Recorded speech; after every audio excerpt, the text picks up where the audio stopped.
Allons-y.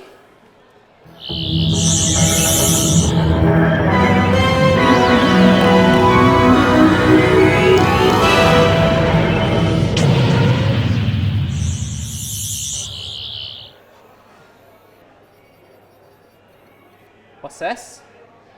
A 13th Doctor adventure and a story written by Chris Chibnall that I actually loved and thought was great? What? What? What? I was hoping it would be better than Legend of the Sea Devils, and it was. It absolutely was. It's probably the best of Chibnall's run. Bland, wishy-washy, dull, poorly scripted, badly edited. I have nothing nice to say about it. I was very impressed. I loved that episode. It was a f***ing mess.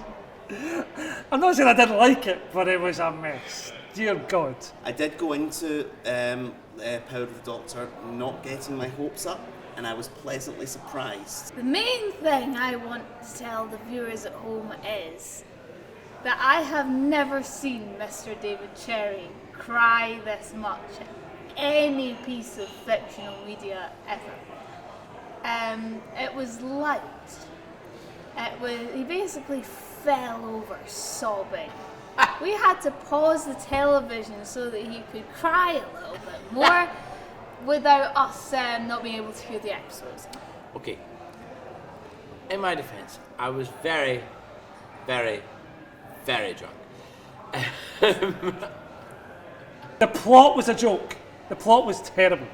I mean, it made no sense. Some things were leaving me scratching my head, like most importantly, how on earth did Tegan survive that fall down the lift shaft? Tegan had a wee tiny thing, miniature Cyberman doll, which she called a Russian doll, despite the fact that she found it in Romania, which only makes sense because it ends up spitting out hundreds of Cybermen from inside it. But she couldn't have known that. It was Graham in a volcano, just yeah, I was surprised that they mental. redundant. And it's like, again, UNIT's supposed to be this top secret organisation, but they've built a skyscraper in the middle of London with the word UNIT written on it. It's like, oh, well, we have a self-destruct function, but it's only accessible at the bottom of the building.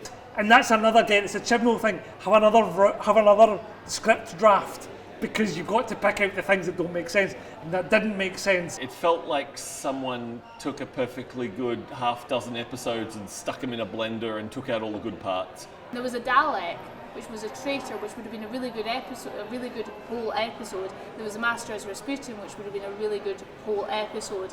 And instead it was all these sort of aborted ideas crammed into one script. I actually wondered if Chibnall was just like, oh, fuck you, I'm going to just put in everything I would have done. This story really showed how far Yaz had come. She is to the 13th Doctor who Jamie is to the 2nd Doctor. They literally did what everyone feared they would do, which is queerbaiting, where they were just basically just sort of going, oh, well, Yaz and the Doctor might have a relationship, but in the end, nothing happened. I also loved the last few scenes that the 13th Doctor shared with Yaz. I like how Dan off in the first 5 minutes or something. It will be the first time that we've actually had a companion leaving at the beginning of an episode. Yeah, I thought that was a bit abrupt. I was quite annoyed at that. It was like, all right, I'm lost. I liked that. I would have liked him a bit more. Did they leave? It wasn't nearly as emotional as, say, Bad Wolf Bay when Rose and the Doctor do their thing. There was nothing as good as Joe leaving for that scientist back with the green bugs. No, it was bland. Sacha Dhawan is the Master. Holy darn. I mean, Sacha Dhawan might be my favourite revival Master. Rah Rah Rasputin was funny. It was genuinely funny, but then he would cut it with bits of Vinder.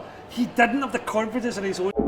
I mean, a little dance number in the middle, that was nice and boppy, but I think that might have almost been the high point of the show. If you had to pick any person from world history who was most likely to be the Master, it was Rasputin. I mean, the guy had apparently he was hypnotic to look at. He came from nothing and ended up running the entire Imperial Russia, and he was incredibly hard to kill. I mean, what about that doesn't say... I can't believe they've not done the Master's Rasputin before this. Master was brilliant, he always is. Oh, Sacha Dhawan's so hot as well. But that was part of the thing. It's like there were bits in it where like the rah-rah Rasputin dance, the Doctor was looking at it as if she was horrified. She should have been pissing herself laughing because it was ridiculous. I've seen people complain about the Master's plan was batshit crazy.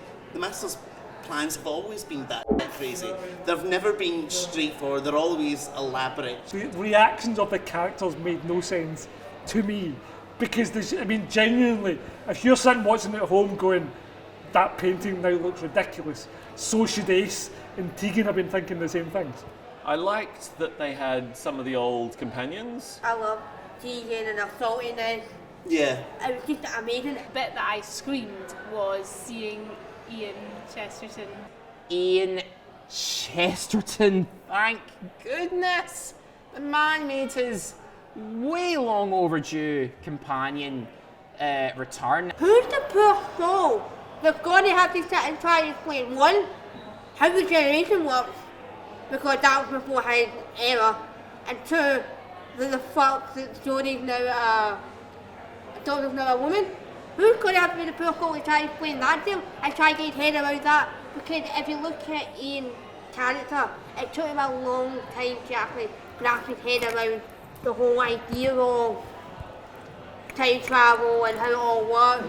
Even though he was enjoying it, it still took him a long time to get his head around it. Seeing him breaking that record and appearing as in the same character after 59 years was, and I love Ian Chesterton, I love that era, we're watching that era right now, rewatching, and it's so exciting, and I did scream at that point. I love to see Katie Manning's Jo Grant, but I kind of thought we might see her once we saw Tegan and Ace, and once I kind of heard Graham's little speech. Seeing Ian, I was like, it's like a callback to what the show has been for 59 years, and that was amazing. He's nearly 100 years old, Yeah. and not only is he still alive, he's still willing to come back and, I know. for once, be in colour rather than black and white. Yeah, that was a beautiful touch. If Caroline Ford had made it along as Susan, that would have been. Yeah, I was piece de thinking, why wasn't resistance. she there? I don't know. Who knows? Maybe she's being saved for the 60th anniversary. I don't know. Fingers crossed. Yeah. I think it's more of a reminder to fans to remember that when Doctor Who started, it was very, very different. The Doctor wasn't even the good guy. I also loved how that companion group at the end actually followed on from what Sarah Jane was talking about in School Reunion, where she said having to go back to regular life after travelling with you, Doctor, it's just impossible. It was good to see Joe, it was good to see Mel, it was good to see Ian. I wish they had a bit more, they were a bit more involved in the story. I loved how we saw some of the classic Doctors. I thought them being in the story was so well done. All the old Doctors returning Yeah, was, no, that was a huge highlight. It was a highlight. They had appropriate places to be there to help out Tegan and Ace, and even give some closure. When David Bradley appeared on screen, I knew exactly what was going to happen, and I just immediately started wailing. When the camera panned upwards to David Bradley as the first Doctor, this was the first time with Doctor Who in such a long time where I actually gasped and I geeked out. I loved the episode as a whole. Regeneration. No thank you. Tag, you're it. Now, the 30th Doctor acting more childlike and more cheeky, it's not for everyone, but whether you love it or hate it, it's a very 13th Doctor thing for her to say. I think the regeneration itself looks pretty beautiful in my opinion. I mean, it just, the effects, the locations, everything, I thought that was great. That regeneration effect, that looks so good. I mean, we saw the lightning crackles coming out of the Doctor's hand as well as the golden energy. It's just, oh, it's so good. Having him returning is fantastic. The fact that he's a different Doctor, okay, that's leaving me scratching my head a bit. But hey,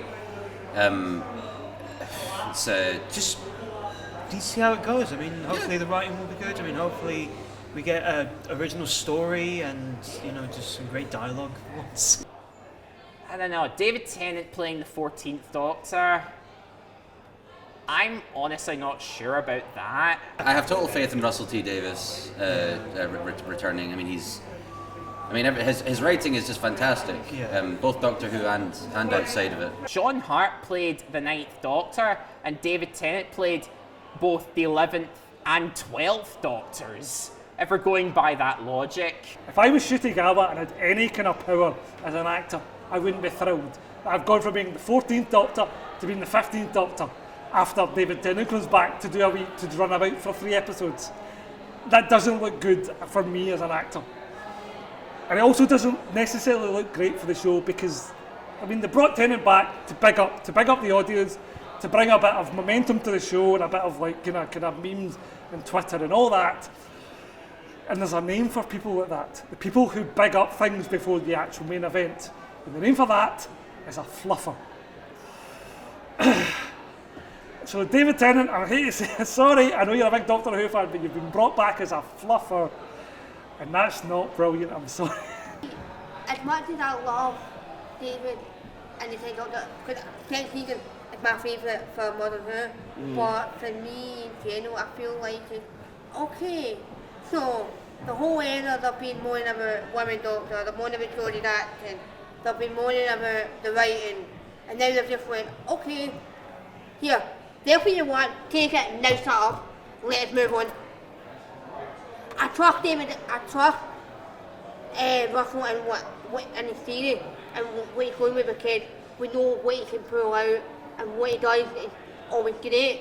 But I just feel they've just passed it and went, here, take this, boys, now give us a rest and let us move on. It just feels like it didn't feel right. About the ever so controversial Timeless Child plotline, I have a feeling that's probably going to be laid to rest for now. What the Timeless Children is with the Doctor was never really resolved. And do you know what? That's probably a good thing. Yeah, but it is a good thing. People always want answers to things, and it's something that annoys me. If you have too many answers, it takes away what Doctor Who would mean to be Doctor Who. When the Doctor said, put this in the depths of TARDIS where I won't be able to find it unless I really ask for it, that's probably Chibnall saying, I'm just going to let this lie for now, but I'll leave the door open for another showrunner to do what they do with the Timeless Child, and I respect Chibnall for that.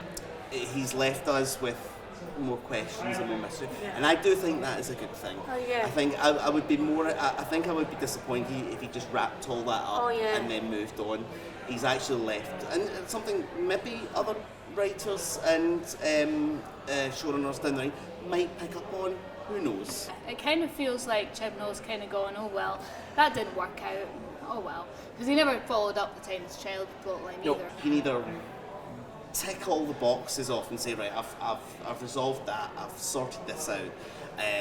That one I can put to bed, and he's actually done none of that, to be quite honest. So he can either do that, or he can actually write a good episode. And he's actually written a really good episode. No, After all the batterings I've given Chibnall over the past few years, this was actually a really, really great finale. Even though it was a complete plot mess, because of all the fantastic appearances of Kate Stewart and Tegan and Ace and all these other people and the Doctors and all these sweet moments between the Doctors and their companions, and the Master being brilliant, it just ended up being, with a whole lot of fan wank on top, it just ended up being a really fun episode. It's not a sign of a show that's doing well that you bring back an old showrunner. I have a suspicion that Russell T Davies might have had a hand in the better parts of the episode, to be honest, which was the old companions and Doctors coming in. But I'm really looking forward to the next episode, so that's good. I didn't think it would necessarily be the case that I would look forward to a Doctor Who episode again in the near future. God, I hope it goes well, and the 3 specials happen like in Easter and Midsummer and then in November, and we'll see how it plays out. So welcome back David Tennant as the 14th Fluffer. I hope you fluff good. It's wonderful to have that feeling back of going, we're actually looking forward to a new episode with excitement like we used to, and that's been a feeling that's been long missing in Doctor Who.